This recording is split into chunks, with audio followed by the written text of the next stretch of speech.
லண்டனில் இளையராஜா தனது முதல் சிம்போனியை அரங்கேற்றம் செய்திருக்கிறார்.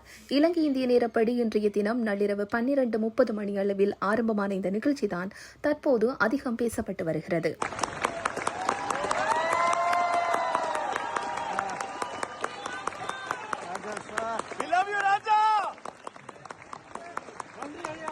இளையராஜா அன்னக்கிளி என்ற படத்தின் மூலம் இசையமைப்பாளராக சினிமாவில் அறிமுகமானவர். இவரது பாடலுக்கு இன்றும் பெரிய அளவில் ரசிகர்கள் இருக்கிறார்கள்.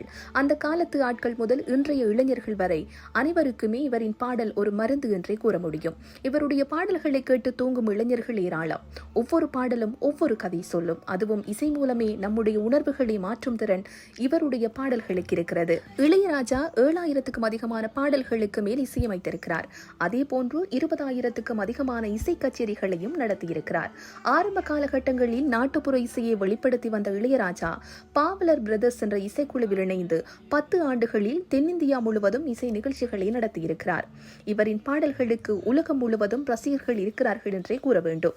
ஏனென்றால் சமீபத்தில் சென்னையில் உள்ள அவரது ஸ்டுடியோவில் ரஷ்யாவைச் சேர்ந்த நடன கலைஞர்கள் தங்களுடைய ஸ்டைல் ஓ பட்டர்ஃப்ளை என்ற பாடலுக்கும் பூவேசும் பூவே என்ற பாடலுக்கும் நடனமாடி அசத்தியிருந்தார்கள். இதுவே அவரின் பாடல்கள் உலகம் முழுவதும் ஒலித்துக் கொண்டிருக்கிறது என்பதற்கு சாட்சி என்று சொல்லலாம். இப்படியான நிலையில் சமீபத்தில் தான் நீண்ட நாட்களாக சிம்போனி எழுதி வருவதாகவும் விரைவில் அதனை அரங்கேற்றுவேன் எனவும் தெரிவித்திருந்தார். இன்று அதன் அரங்கேற்றத்தை நடத்தி முடித்திருக்கிறார் இளையராஜா. இதன் மூலம் இளையராஜாவும் மிகச்சிறந்த சிம்போனி இசைக்கலைஞர்கள் வரிசையில் இணைந்திருக்கிறார். ஏற்கனவே இளையராஜா 1993ஆம் ஆண்டு லண்டனில் சிம்போனி அரங்கேற்றியிருந்தார். ஆனால் அப்போது எதிர்மறையான கருத்துக்கள் எழுந்திருந்தது.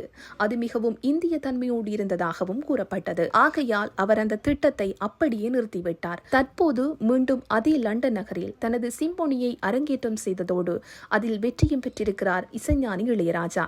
தான் ஒரு இசை ராஜா என்பதை மீண்டும் நிரூபித்திருக்கிறார் எங்களுடைய இளையராஜா.